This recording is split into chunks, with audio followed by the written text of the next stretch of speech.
In November 1519, a Spanish soldier named Bernal Diaz del Castillo walked across a causeway into the largest city he had ever seen.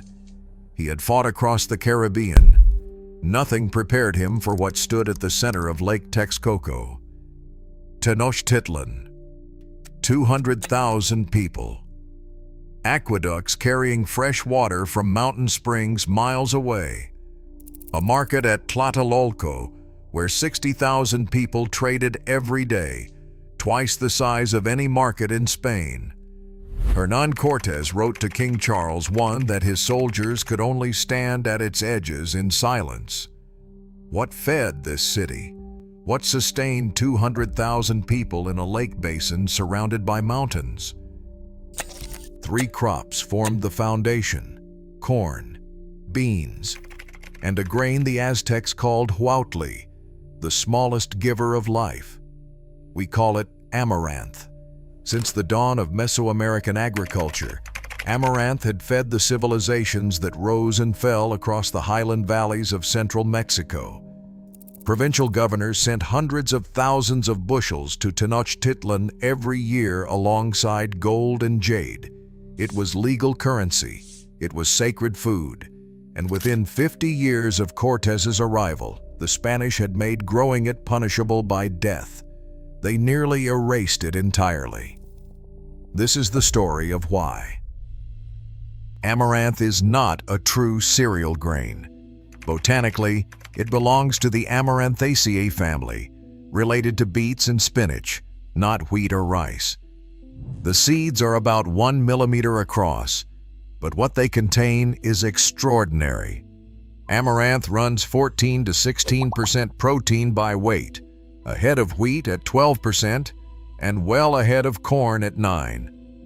But quantity is almost beside the point. The quality is what matters. Most grains are incomplete proteins. They lack lysine, the amino acid that most staple crops contain in negligible amounts. Populations relying on a single grain staple often suffered nutritional deficiency even with sufficient calories. Amaranth has lysine. It contains all 9 essential amino acids in proportions close enough to human requirements that it qualifies as a complete protein, a rarity in the plant world, shared almost exclusively with soybeans and quinoa. The World Health Organization has compared its amino acid profile favorably to cow's milk. Beyond protein, amaranth contains squalene, studied for anti-inflammatory and cholesterol-lowering properties. Tocotrienols, a bioavailable form of vitamin E. Calcium at twice the concentration of wheat. And no gluten. A single plant produces an extraordinary seed volume, enough that a small plot can reseed itself indefinitely. Those seeds remain viable in soil for 40 years. The plant grows 4 to 8 feet tall with dramatic plumes of red, gold, and purple. It uses the same water-efficient C4 photosynthesis as corn and sugarcane, tolerates altitudes above 12,000 feet, and thrives in the poor volcanic soils of the Mexican highlands where wheat struggles. The Aztecs were not growing amaranth out of tradition. They were growing it because it was the best crop available, and they had selected for it across 8,000 years of cultivation, saving seeds from the most productive plants generation after generation. And then there were the gods. The Aztec ritual calendar governed festivals tied to agriculture, warfare, and celestial movement. For the most sacred ceremonies, the Aztecs created something that deeply disturbed the Spanish priests who witnessed it. They called it huauhtli. Toasted, ground amaranth was mixed into a paste with honey, and sometimes with the blood of sacrificial victims, then molded into the shapes of the gods. Huitzilopochtli, god of war and the sun, rendered in seed and blood, decorated with feathers and obsidian eyes. At the height of the ceremony, the statue was broken apart by priests and distributed to be eaten by the community. The parallels to the Christian Eucharist were immediately obvious. The Franciscan friar Bernardino de Sahagún called it a diabolical imitation of the Christian sacrament. But the Spanish ban was not primarily about huauhtli. Those ceremonies used a relatively small amount of amaranth. The vast agricultural production, the tribute systems, the daily food supply had nothing to do with blood rituals. The Spanish banned the religious ceremonies. They also banned the crop. Those are two very different decisions. The encomienda system required indigenous dependency. People needed to work Spanish mines, produce Spanish taxable goods, and buy food from colonial supply chains. A population that feeds itself from saved seeds, planted in poor soil without fertilizer, in a crop that regenerates prolifically from almost nothing. That population retains the ability to walk away. Amaranth made walking away possible. Colonial crops needed to be controllable. Wheat required milling infrastructure the Spanish owned. Sugar required plantation infrastructure the Spanish built. Amaranth grew in roadside ditches. A woman could hide seeds in her skirt and start a new field where no administrator would ever look. So the Spanish didn't just prohibit cultivation. Farmers caught growing amaranth faced mutilation. The cutting off of hands is documented in multiple colonial sources. Seed stores were destroyed. Fields were put to the torch. Colonial administrators were required to report and suppress it across their territories. This was economic warfare, not theological hygiene. The goal was to dismantle every food system that enabled autonomy and replace it with one that required colonial participation. It worked. Amaranth collapsed from millions of acres across Mesoamerica to isolated mountain pockets where enforcement couldn't reach. By the 18th century, it had nearly vanished from agricultural records. Centuries of deliberate suppression had accomplished what drought and disease could not. But plants are patient. In Mexico City, every October, street vendors sell alegria, puffed amaranth seeds pressed with honey or piloncillo sugar into small rectangular bars. The name means joy in Spanish.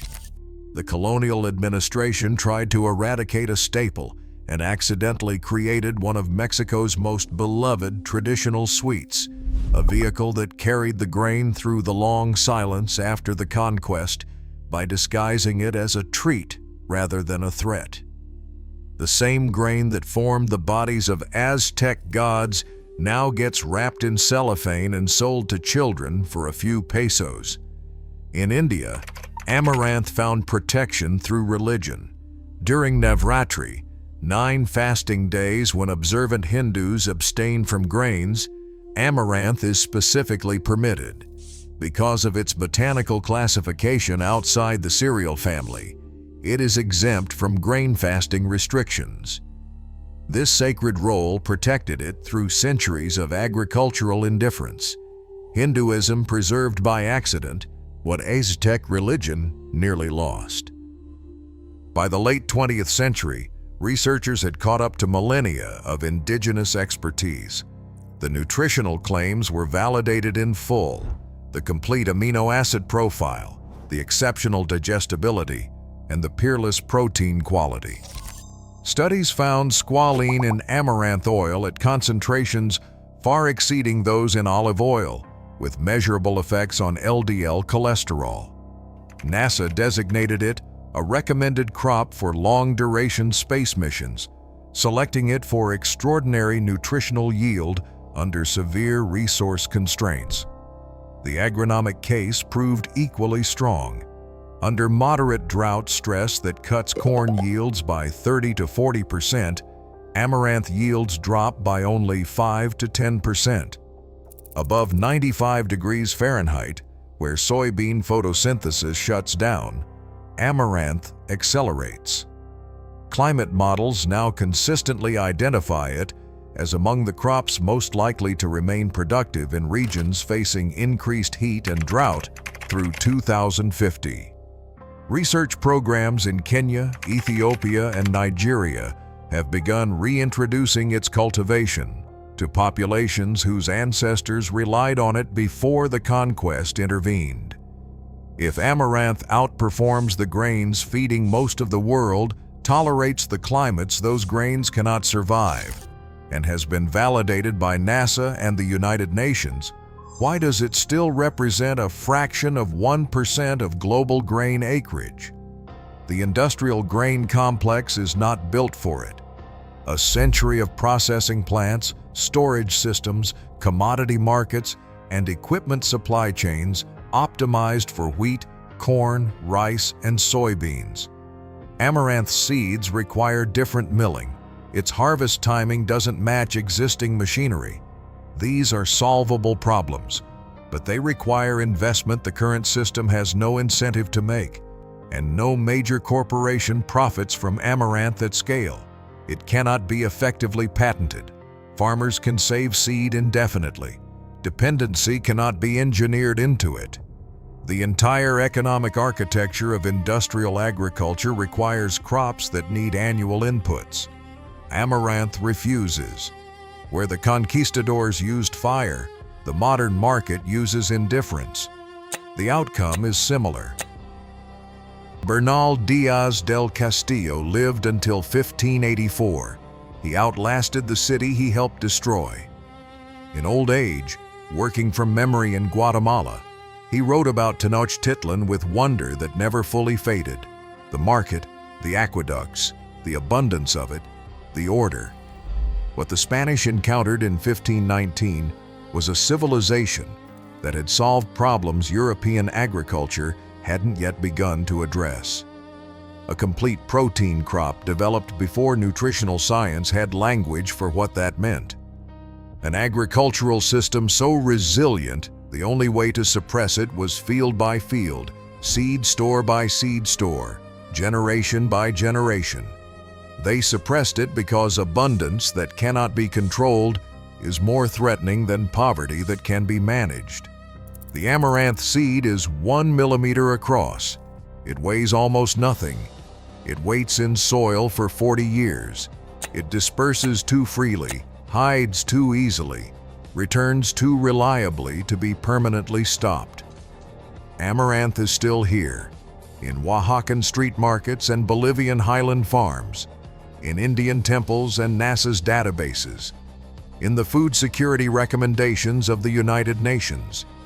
The Aztecs called it huauhtli, the smallest giver of life. They were right about the size. They were right about the giving.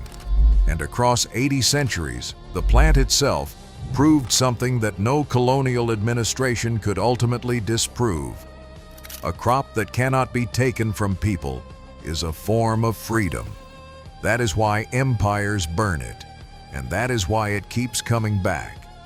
We tend to think of history as a straight line of progress, but amaranth proves it's more like a circle. We spent 5 centuries trying to outrun a plant that was already perfect, only to find ourselves back at the beginning, looking to a 1 millimeter seed to help us survive a warming world. The Spanish realized what we are rediscovering today. You can't truly own a people if they can feed themselves.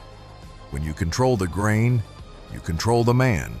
But when the grain grows in the cracks of the sidewalk and the dust of the roadside, power shifts back to the hands that plant the seed. If you found value in this story, hit the like button and subscribe. It's the easiest way to help these stories reach the people who need to hear them. Comment below. What other forgotten parts of history are hiding in plain sight? I read every one of them. Until the next one, keep your eyes on the margins. That's usually where the truth is growing.